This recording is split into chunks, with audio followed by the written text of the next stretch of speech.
Hi guys! For today's mini vlog, nandito po kami ngayon sa Lordy at nagtatakaw ng aking mga ka-workmate. So ayan, meron po kaming in-order na Pizza Hut at saka yung barbecue na, chicken barbecue. So hi! Ito po yung babaeng mahihain sa camera. Di po niya alam na nagmi-mini vlog ako. Then ito po ang aking kabaro na Bisaya, si Inday Sheila. Napalakwento at palatawa ng babaeng ito. So, ito nga po pala yung aking ka-roommate na si Ruth na mas matakaw pa, Chariz. Kaya po kami napadaan dito kasi nakikrave po kami sa pizza at saka sa barbecue. Maraming po kaming mga pinagdadaan ng lugar. Kami po ay nakarating sa Simonye para bumili ng mga ukay-ukay, yung aming mga damit na pang-winter. Tapos, dumaan po kami ng Kubanya para bumili ng fresh hipon at saka isda para pang-ulam po namin.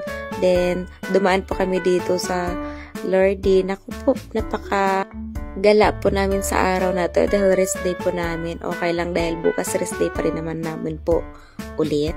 So, yun na nga, sa isang araw, 3 lugar po yung aming dinayo-dayo. Okay lang kasi libre naman yung bus at saka tren. Meron po kaming ticket po na dinadala. So, wala naman po masahe. Okay lang, at least hindi naman po kami na sakay bayad, ganyan. Sa pagkakataon po niyan, ako po'y busog na maasim na po yung aking burp. Kasi bago po kami umalis ni Ruth, kumain na po kami ng kanin with ulam is munggo with baboy. Then, bumili po kami ng milk tea. And dyan, nag-Pizza Hut at saka chicken po kami. Napakatakaw po. Yun lang naman ang lagi naming libangan nagmamatakaw, Chariz. Wala namang masamang kumain pag gutom, diba? Minsan lang naman po kami nagkakayayaan 4 at sumama kami dito sa 2 kasi lagi po kami gumala ni Ruth na kami lang talaga 2, nakakarating kami kung saan-saan, malayong lugar. Kahit hindi namin alam, basta sakay lang kami nasakay ng bus. Makakabalik din naman, may Google Map naman nakasama. So, ayun, adventure! Sa pagkakataon po dyan guys, ay parang nauuhaw po talaga ako at naisipan pong bumili ng tubig doon sa harap. Dahil di ko alam sa panahong ito, lagi akong uhaw na uhaw, lagi na lang namamalat ang labi ko.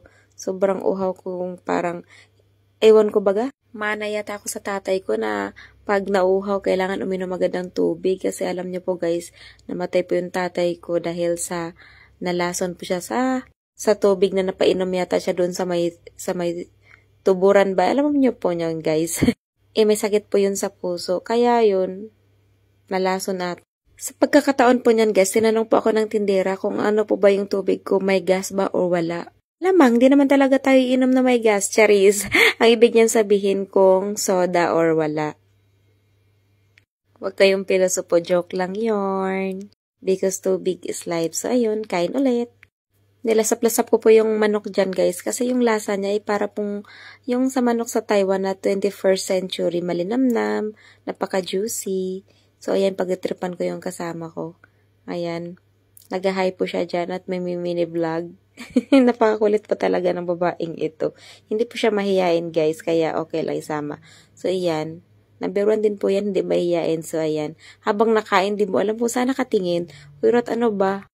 Anong inisip mo habang nanguya ka, malayo ang tingin mo? Huy, di ko alam kung nabusog ka na ba or natulala ka ba, nakulang ang pizza or manok. Salita ka ng salita pero yung isip mo, di ko alam, nalipad na. Tinangay na yata ng pakpak ng inat-inat mo, Chariz. Joke lang. Try ko rin i-zoom itong kaibigan nating mahihain sa camera. Kagandang babae, hiya pa. So, ayan, back to me. Cause pizza, it's life. So, ayan. Napakasarap po talaga ng pizza kapag may pinya, with cheese. And pinadagdagan po nila ng cheese sa gilid. So, 6:00 po kami ng hapon. Hindi 6:00. 2:00 po kami ng hapon gumala, guys. So, ayan, 6:00 na po kami nakarating dyan ngayon. So, ayan, yan na po yung dinner namin. Hindi na po kami kakain pag uwi sa bahay. So, ayan, thank you for watching, guys. For today's video, Said ang aming binili. Thank you. So, ayan, magsasalita na daw po Ari ulit. Bye-bye. So, ayan, tinatakpan na naman ang mukha ng isa. Thank you for watching, guys!